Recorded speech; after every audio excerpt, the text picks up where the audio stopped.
বস মৌলবি মারলেন কেন? মৌলবি আজান দিতে দেরি করেছে তাই।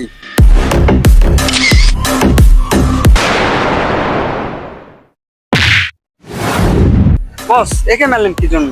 ওই শালা আমাকে টানটু এনে দেয়নি একদিন, এই জন্য মেরে দিলাম।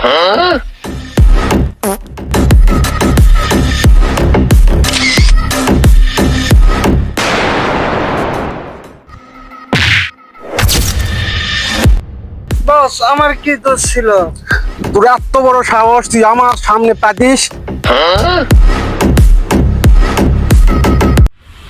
আমার এলাকায় গুলির সাউন্ড। তুই আবার কে?